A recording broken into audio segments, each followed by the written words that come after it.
Welcome back. You're still watching the Daily Debate, and I am honored to be having with me over the program for tonight on such a special episode Major General Staff Mohammed Shahawi, the advisor at the Command and Staff College and the member of the Egyptian Council for Foreign Affairs. Thank you very much once again for being with us. We will be returning to the top stories that we have for today, and the second item comes from the statements made by the First Lady, Mrs. Intisar Al-Sisi, who said that the 23rd of July revolution marks the crowning of a unique national struggle that was staged by the armed forces and behind them the great Egyptian people.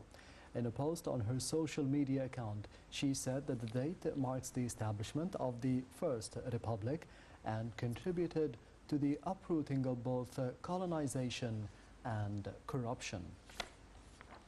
Major General Shahawi, Mrs. Intisar Al-Sisi mentioned a very important point during this statement on the social media, which is the cooperation and the coordination between the armed forces and the Egyptian people, which we have witnessed over the past 70 or 80 years, and maybe more of that. Yes. In fact, yes, we know that the real-time intervals between the two revolutions is about 6 decades, yes, i.e. 6 to 1 years. And the sequential time intervals is about 3 weeks between July 23rd, 1952 revolution, yes, and June 30th, 2013 revolution. Yes. There is a time interval between them. And we know that Egypt in those days celebrates the anniversary of the two revolutions. Yes. For that reason, I thought that the two revolutions has common denominators with each other, yes, about the goals, about the challenges that faces the nations before July 23rd revolution and before also June 30th revolutions. Yes. We know that there are some challenges. One of them is about terrorism. The second is about violence and political measures in those days, and also about the collapse of economic. For that reason, for the two revolutions has many achievements. Yes. Achievements on the internal level and on the external level. Mm-hmm. We know that, as we said before, the common denominators between the two about the two revolutions was in July 23rd revolutions ended feudalism, and at the same time June 30th revolutions ended also the slums and unsafe area, and the owner settled in a fully furnished housing in residential complexes with integrated facilities such as schools, clubs, and health and health units. Mm-hmm. Also in Revolutions 23rd, there was an economic plan, and the revolutions established a lot of many projects. We know that a factory each day, it reaches to 1,200 projects, yes, such as iron and steel in Hulwan, and also about the spinning and weaving on Al-Mahalla Al-Kubra, and also aluminum industries in Naga Hamadi, and also the cars industry also. Yes. And nowadays, about this anniversary, we know it increases the sense of patriotism and nationalism. Mm-hmm. And this year, there is a spiritual sense of feeling, spiritual feeling, because this year we have the July Revolution, June Revolution, and the ritual of pilgrimage, and also the beginning of Hijri years 1445. For that reason, I think this year has a special taste for celebrating about the 71st anniversary of the July Revolution. Yes, Major General Shahawi, turning to the latest or the last item for the top stories for the daily debate for tonight. On behalf of President Abdel Fattah al-Sisi, Prime Minister Mustafa Madbouli participated today in the International Conference for Migration and Development held in the Italian capital, Rome. In remarks at the conference, the Prime Minister urged the quick international action to uproot the phenomenon of illegal migration. He said that the event is an important opportunity for enhancing the international cooperation in combating illegal migration. Madbouli noted that Egypt adopted a comprehensive methodology for handling the international crisis, adding that Egypt hosts more than 9 million migrants and refugees, pointing out that the security and developmental aspects should be put into consideration while handling the crisis. Madbouli will also participate in the United Nations Food Systems Coordination Hub that will be hosted tomorrow by the United Nations Food and Agricultural Organization, the FAO. Major General Shahawi, I would like to highlight one important statement made by Prime Minister Mustafa Madbouli during this visit, which is that Egypt is hosting currently about 9 million migrants and refugees in the country. How do you see this responsibility for the country? Of course, as we can see, the economic situation all over the world and the Russian-Ukrainian conflict, and before that was the COVID-19 pandemic. I think this is the role of Egypt. The role of Egypt is it opened its heart and its hand to all the Arab peoples from many countries. We know that we have here 9 million residents here in Cairo. Yes. And they share with people with Egypt people about every facilities. We know as transportation, as food, anything they can find one of our Arabs here in Egypt. I think this is the role of Egypt, and we are happy to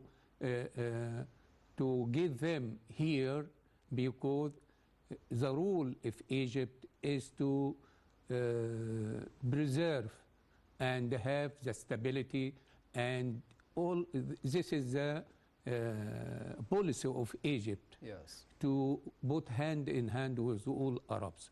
Yes, Major General Shahawi, we will be turning to the main or the first report of the daily debate for tonight, as we will be focusing on the July 23rd revolution, which took place in 1952, about 71 years ago, celebrating the 71st anniversary here in Egypt of the revolution, and focusing on the political and the economic gains of the revolution, with the milestone being one of the proud moments of the recent Egyptian history. We will be having more details in the upcoming report, so stay tuned.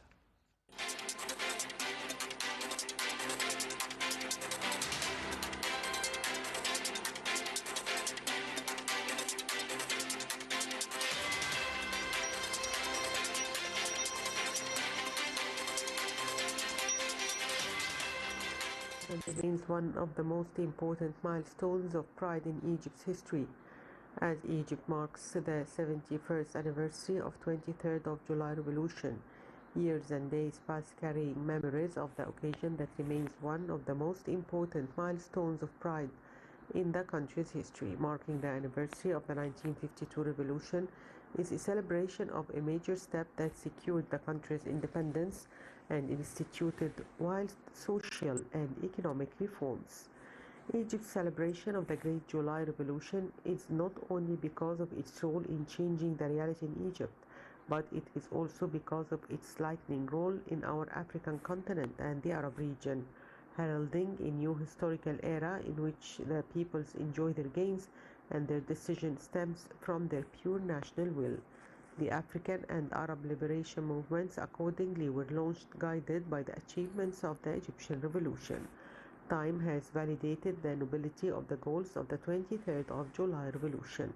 Egypt is moving forward with implementing a comprehensive strategic vision to build an advanced, strong state in all fields through establishing major national projects in all parts of the country. The current generations are facing challenges that led to develop the comprehensive and impactful capability to preserve the rights and gains of Egyptians. Egypt's foreign policy is built both on respect for the other and to exert all possible efforts to prevent conflicts. Our capabilities to overcome crises are great in a manner that preserves Egypt's security and guarantees to Egyptians their right to live in a stable homeland. Egyptians' ability to achieve their desired objectives and reach their desired position to secure Egypt's present and future to be as great and glorious as its past.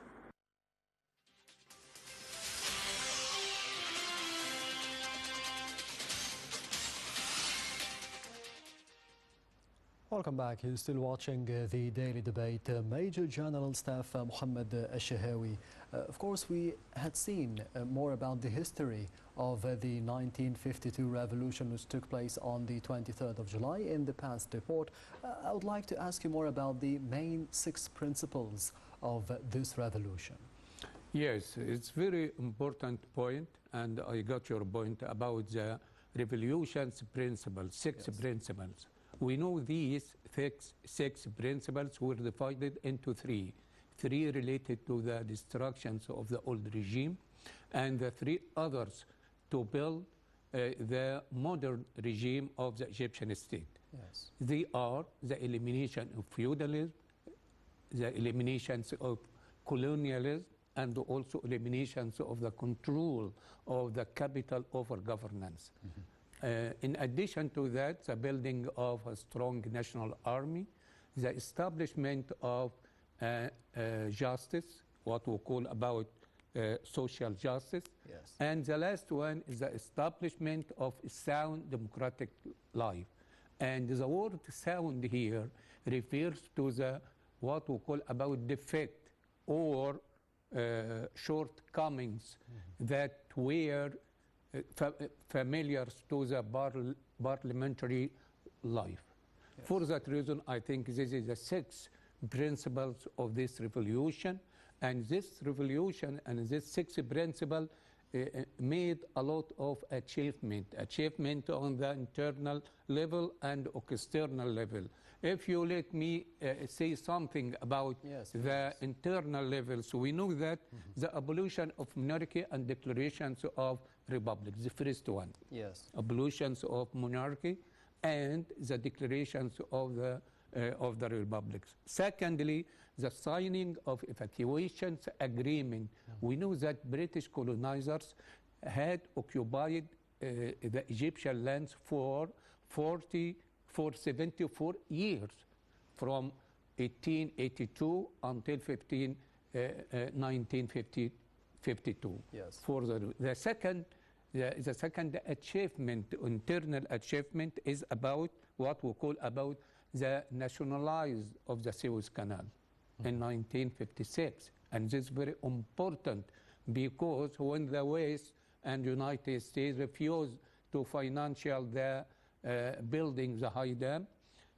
Nasser decided to nationalize the Suez Canal. Fourth, the agrarian reform law, and this is very important law to achieve what call about justice, social justice. We know that after maybe weeks only from beginning of the revolutions, the agrarian reform law was issued on September 9th, 1952.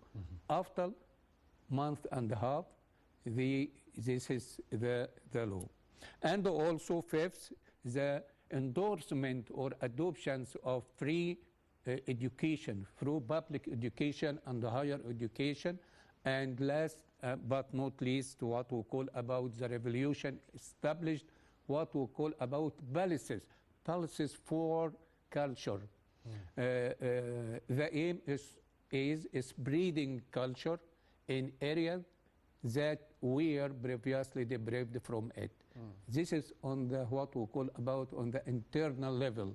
But if we want to say something about the achievement on the external level, Yes. we have three axes, three important achievements here. The first one is efforts were unified to achieve the hope of Arab unity from the ocean to the Gulf. Yes. Second thing is about the revolutions of 23rd 1952 was the reason for launching the liberations movement in Arab, African, and Asian countries.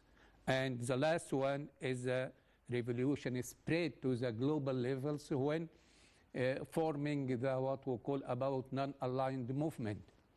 With Yugoslavia led by the leaders Joseph Tito and Yes. with India led by the President Nehru, and this has strengthened Egypt's role on the global level. I think this is some of the achievement for this glorious revolution, July revolutions, on the internal level and on the external level. Yes, Major General Shahawi also mentioned at the beginning of the episode a very important point is that there are similarities between the 1952 revolution and the 2013 revolution, which took place on the June 30th, maybe a couple of weeks ago. We celebrated the 10th anniversary of it. What are the main similarities, if you would elaborate?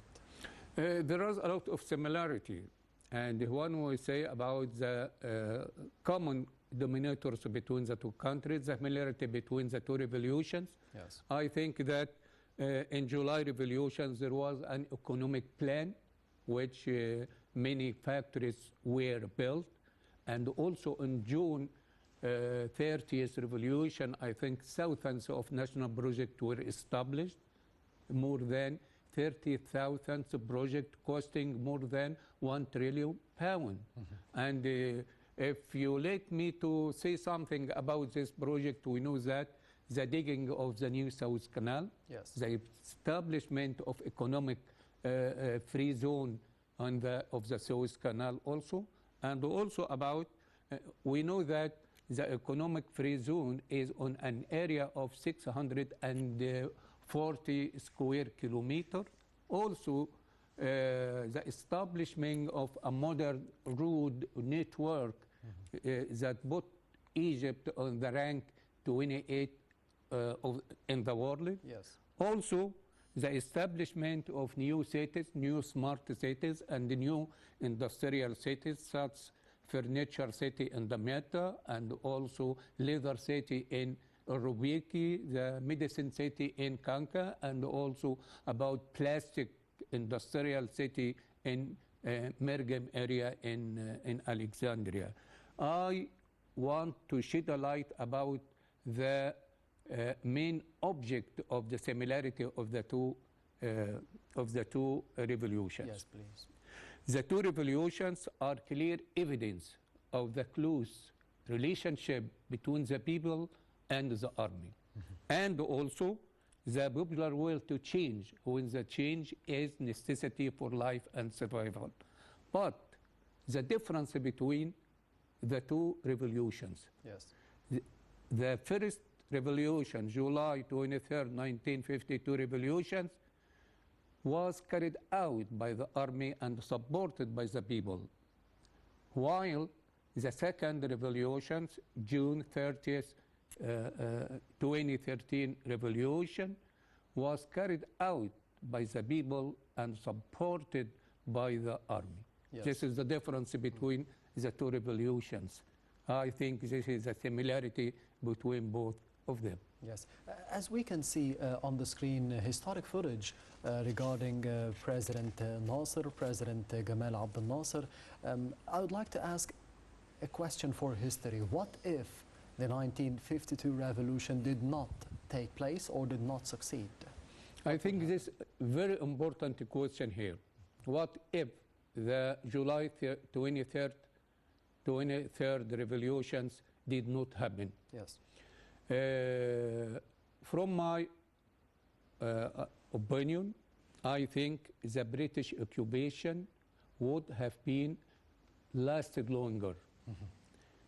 Secondly, I think also the Suez Canal was not nationalized. Yes. We know that Suez Canal nationalized in 1956. Third, the control of large landlords and feudal landlords over the economic and political lives was going to continue. And we know that there is a link. There is a link between before July Revolution. There is a link between the political participation and the financial solvency. Yes. If you wanted to go to parliament, you have to pay money. If you wanted to go to enter to the army, you have to pay money.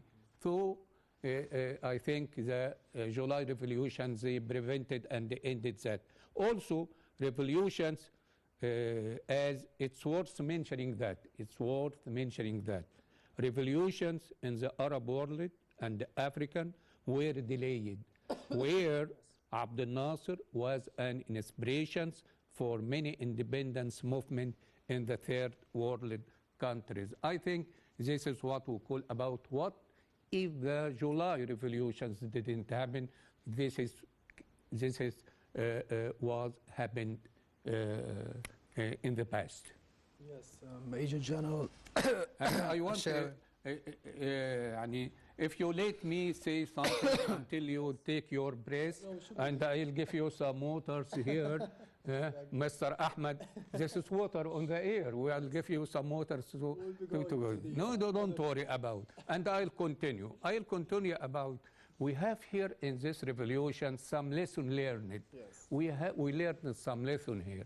The first lesson is that the army, our Egyptian army, is the sword and the shield of these people. This is the first lesson learned from July 23rd, 1952 revolution, is that the army, our Egyptian army, is the sword and shield of the people. The second one is building a national state is the only guarantee to achieve a progress and stability. So we have to keep about making our national state. Third one, and the bottom line is the future of nation can only be achieved through sacrifices and the blood of martyrs. As history says, without martyrs, Egypt wouldn't have been a civilization, and it wouldn't have been able to repel its enemies and preserve every grain of its soil from its land.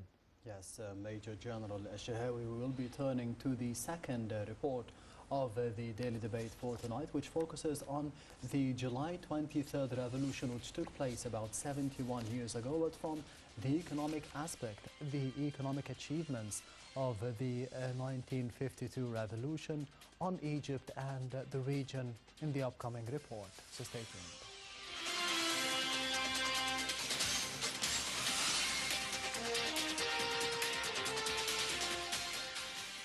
The 23rd of July revolution has affected to a large extent the national economy built on strong pillars, agriculture and industry.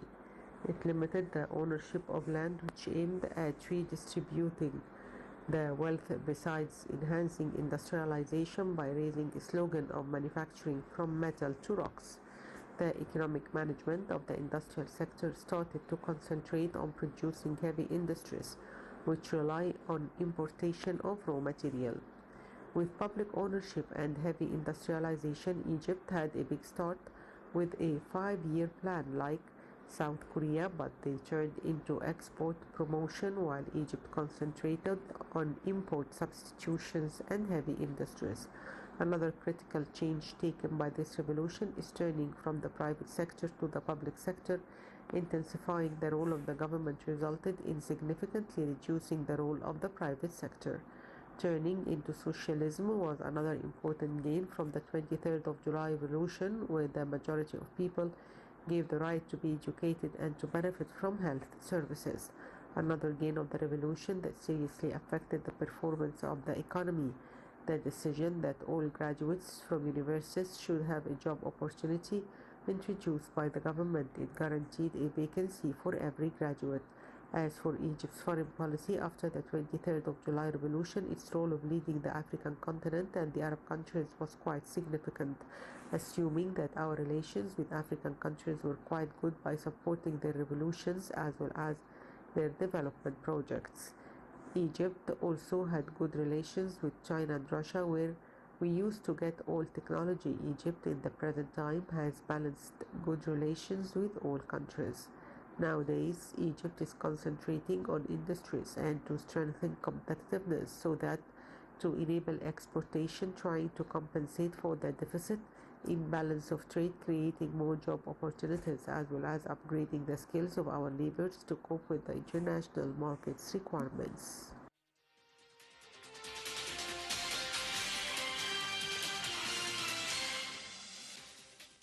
Welcome back. You're still watching the Daily Debate, and I am honored to be having with me over the program for tonight Major General Staff Mohammed Shahawi. As we did see over the past report and as we did speak over the course of the episode about the similarities between the revolutions that we have had here in Egypt, but there are also similarities regarding the challenges, the obstacles that are facing Egypt after each revolution, and more specifically and more recently after the June 2013 revolution. What are the similarities between the obstacles that we are having nowadays regarding the economy and the politics as well, and what we have had over the past 70 years? I think it is very important questions because, as we said before, about the common denominator or similarity between July revolutions and June 30th 2013 revolutions. I think also the challenges facing the both of these revolutions. I think the colonialism and feudalism facing the July revolution. Yes. But revolutions of June 30th, 2013 faced three important challenges. The first one is the challenges of the absence of security and the political stability. Second one is the spread of terrorism and armed violence. Yes. Third, the collapse of economy. Each challenge was capable of ending homelands and displacing people, but the Egyptians defied the challenge.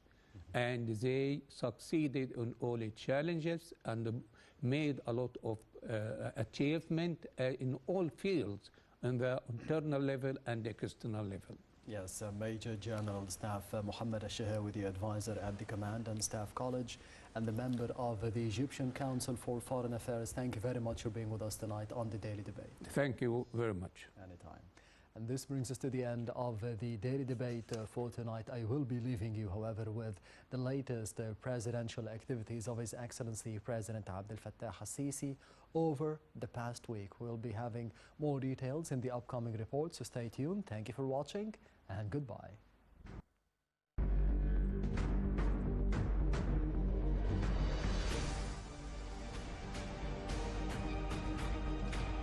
President Abdel Fattah al-Sisi participated in the 5th Mid-Year African Union Coordination Summit in the Kenyan capital, Nairobi.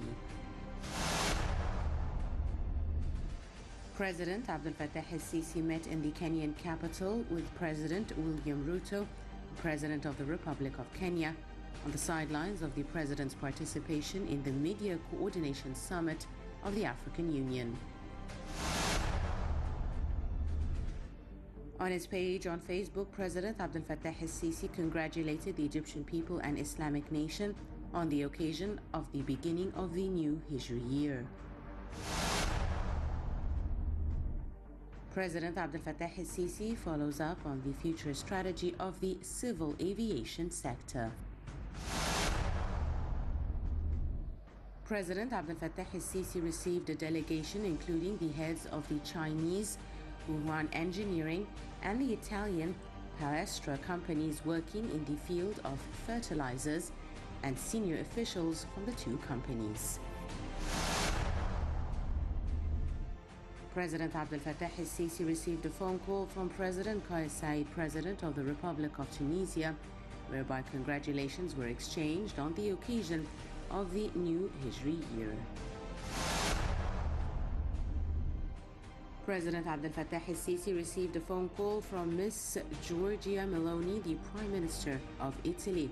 Official spokesperson for the presidency, Ahmed Fahmy, stated that Meloni praised distinguished relations between Egypt and Italy and keenness of the two countries to develop them. President Abdel Fattah el-Sisi addresses the nation on the occasion of the 71st anniversary of the July 23, 1952 revolution.